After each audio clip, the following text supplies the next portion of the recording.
katatapos lahat, ay hindi naman katatapos. Natapos yung hearing mga past two, then nag-executive session sila. Kasi pinakabago, ito yung hinihingi ni Alice ko for the past week, diba, na ayaw ibigay ng mga senador yung executive session. So, at last, binigay, pero medyo nagkaroon ulit ng parang kaunting, minor ano lang naman, parang tension kanina. Kasi parang si Alice ko naman yung ayaw. Kasi gusto raw niya, kasama niya yung kanyang mga lawyers, particularly sila Attorney Stephen David and Attorney Abisado dun sa executive session. Wala kasi yung dalawang yun yung dalawang principal lawyers niya. So, sinasabi na siya na Attorney Tiveros, saka muna, hindi ka mo magtatakda ng schedule dito. Pag sinabi namin, go na sa executive session, go na. So, nagtagal, but natuloy din, pero a few minutes na lang yung executive session kasi nag-session na rin So, at least ang sinasabi ni Senator Hontiveros ay naumpisahan kung ano man yung gusto niyang sabihin sa komite. Dahil bago yan, tinanong siya ni Senator JV kung ikaw ba yung mastermind. Sabi niya, hindi daw siya ang pinaka-guilty. And then, sabi, tumulong ka ba, nagpagamit ka ba dun sa mga sindikato? Ang sabi niya, hindi ako nagpagamit, pero kung may naitulong man ako, sabi niya, helpful person daw kasi siya. So, I guess yun yung something interesting kung nagkaroon ng executive session, maitanong kung sino yung tinulungan niya na yun at kung totoong may sindikato nga. Pero may in saying that she is not the most guilty, that's also an admission that she is guilty. Tama ba? Am I getting right? Yun din yung, yes, yun nga yung sayang kanina kasi hindi na siya natanong dahil patapos ng hearing. Kasi parang all this time, Sir Ed, di ba sinasabi niya, wala akong alam. Pero nung tinanong siya kanina na parang, so nagpagamit ka ba sa sindikato? Sabi niya, hindi ako nagpagamit. Pero sabi niya, matulungin talaga ako. Gumanon siya. So parang kami nabitin kami doon. Sayang. Mayan, wala ka bang nabigat sa mga senador? Victim daw siya, hindi mastermind. Wala ba nagli-leak dyan? I know it's an executive session. Wala ba nagli-leak kung sino yung tinuro niya na kung sino yung most guilty? Ito, nakikiamoy-amoy pa nga kami, Ma'am Ami, sa mga senador, kung baka naman may maibulong sa atin. So far, wala, hindi pa nila nililik. Hindi pa nililik. Mamaya. Opo. Abangan naman Mayan. Pero ito, siguro naman Mayan, may makukwento ka sa amin tungkol dun sa naunsyaming Senate coup laban kay Chis Escudero. Hindi pa nag-iinit sa upuan si Senate President Escudero. Parang maging yung mga rin kami pong nag-cover. Parang kami, meron agad? Parang di ba, Sir P, usually, hindi naman mawawala talaga yan. Pero usually naman, patatagal-tagalin mo naman ng mga isa't kalahating taon. Ito, 4 na buwan pa lang. At hindi ito kahapon lang, 2 weeks ago ito unang umugo. Pero wala kasi tayong makuha na talagang magsa-soundbite. Kaya parang hindi natin mai-ere ng buo yung storya. Until yesterday na talagang sinabi ni Senator Jinggoy na hindi totoong siya yung papalit, pero sinasabi niya kasi kahit yung 2 weeks ago na radio interview niya, sabi niya may naririnig siya, pero dinidinay niya na siya yung nasa likod niyan.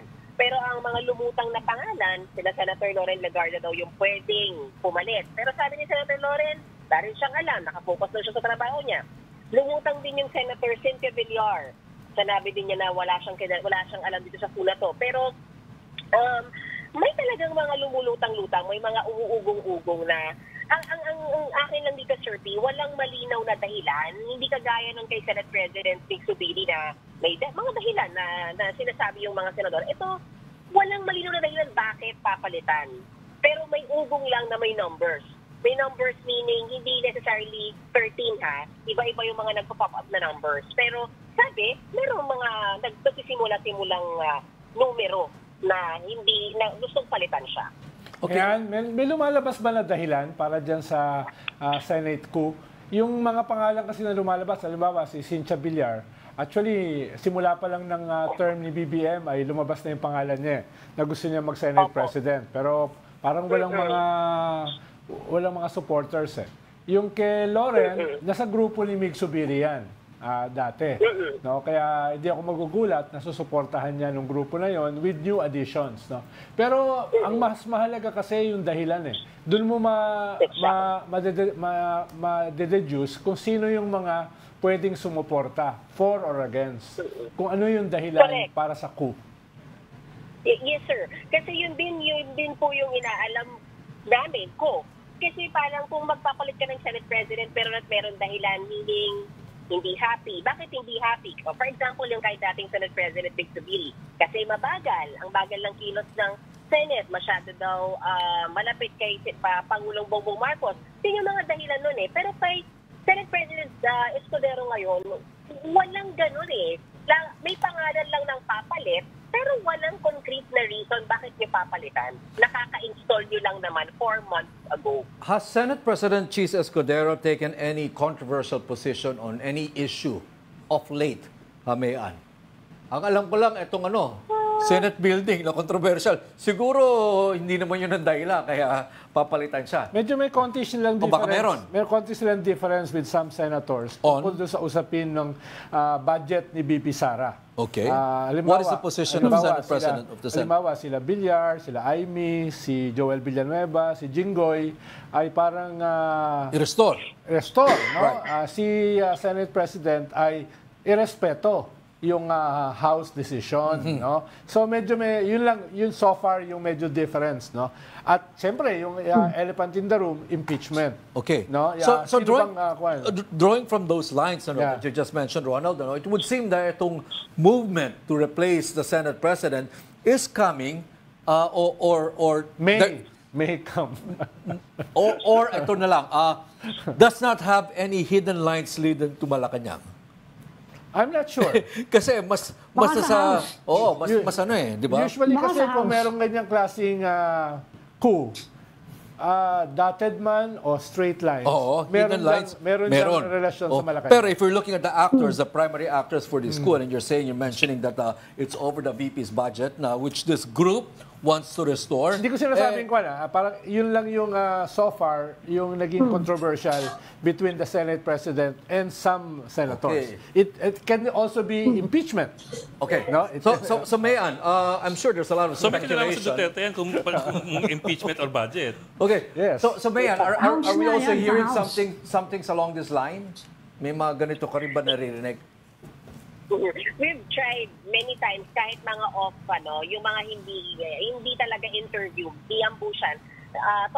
We wanted to ask nga si SP about impeachment kasi for sure may alam siya about it, pero alam mo naman si Senate President Escudero, kahit hindi pa sa Senate President, he's been very, very careful sa mga ganyan kasi alam niya at lagi nilang sasabihin na magiging judge sila pag dumating yung oras na yan. So careful siya pagdating sa usapin ng impeachment. Pero tama si Sir Ronald, ang isa lang sa naalala ko din na sinabi niya na may hard stance si SP Chase about sa kay VP Sara. Naalala ko nung sinitan ni VP Sara nung nag-uumpisa pa lang yung pagbanat niya sa administrasyong Marcos.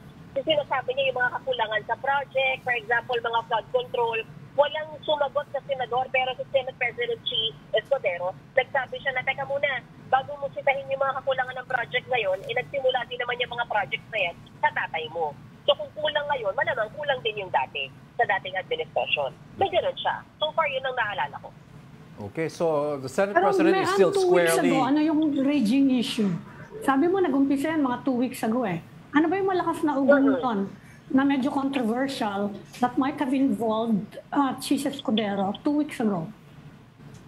It's been weeks, Ma'am Abby, na talagang alis o lang talaga yung almost everyday issue sa Senado. And malinaw naman at klaro at pabor yung mga senador sa kung ano rin naman yung stand ni SP Escudero, which is nung una dapat sa Senado ma-hold, may custody ni Alice Go dapat sa Senado, pero nung nagkaroon nga pumasok na may RTC pala at meron pala siyang warrant or meron siyang kaso sa labas, pumayag si SPG na hindi sa Senado, which is wala tayong nakitang kontra mula sa mga senador. So talagang hindi malinaw sa amin ano yung rason ba't siya gustong palitan at umuubong to. Okay, Ronald, usually kasi, di ba, there are signals from the palace, right? When it comes to movements in the Senate, leadership or even the House leadership. But is it quite possible that in this case, wala talaga? It's really homegrown, organic? Well, kung merong relasyon yan dun sa budget ni Sara or sa possible impeachment ni Sara, then involved yan ang speaker. Kung involved yan ang speaker, malamang involved yan ang palace. So, ganun yung mga corner, yung mga banda-banda. No?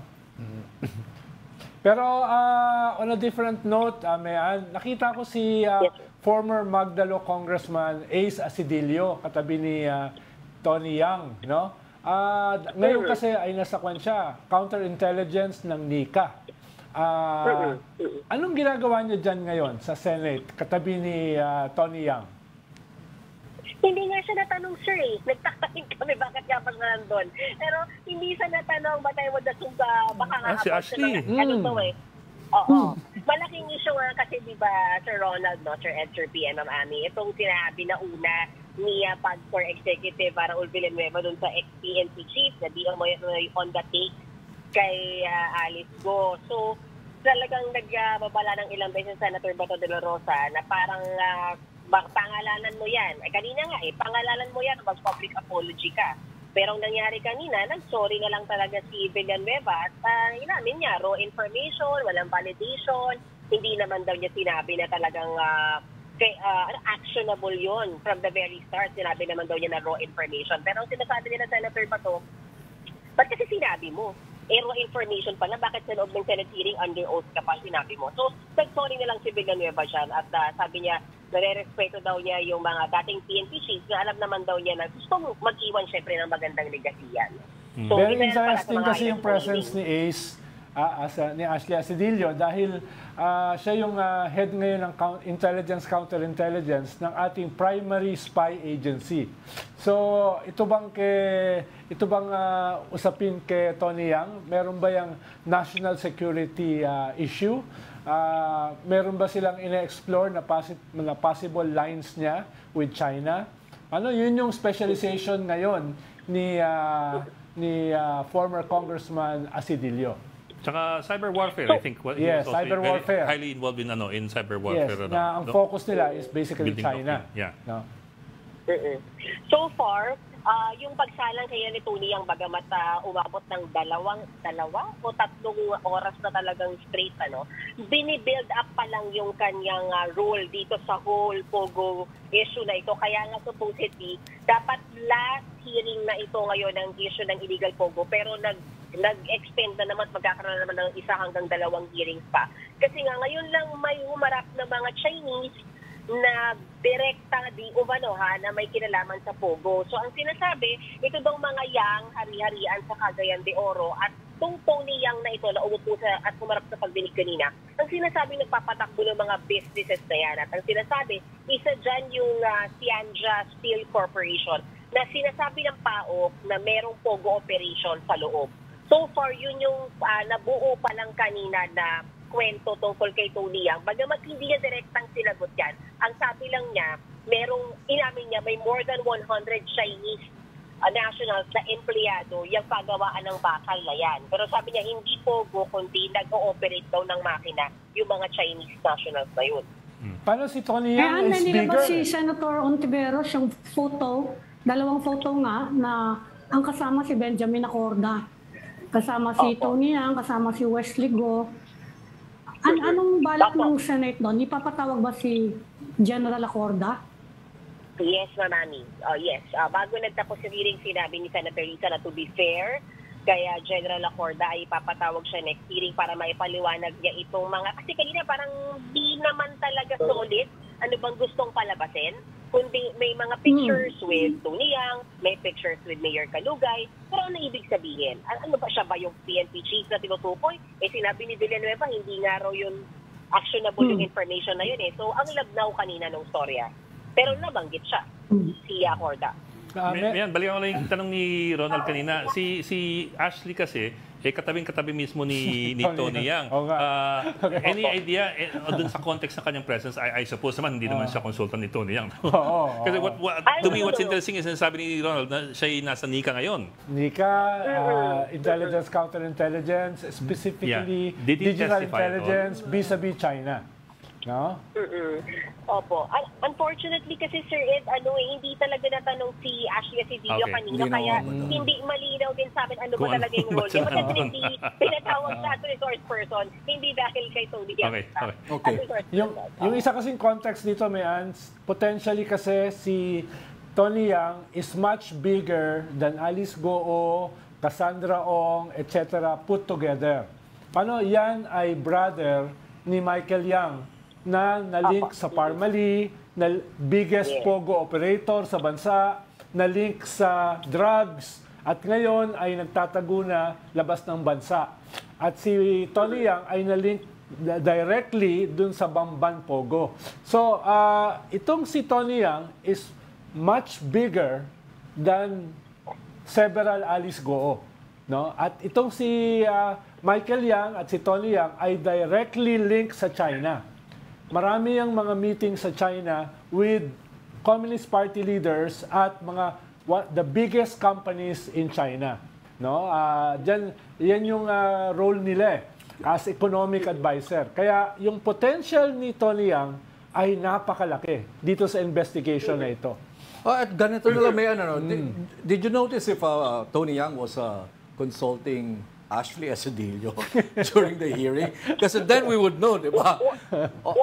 Wala, Sir P. Hindi siya nagko-consult. So in all likelihood, he is there as a resource of the committee. Resource person. And, well, for one, arrested siya. So, wala siyang magagawa. Kapag sinampina ka, magpapakita ka kasi arestado naman siya dahil, di ba? Nauna na siyang na-aresto ng Bureau of Immigration last week.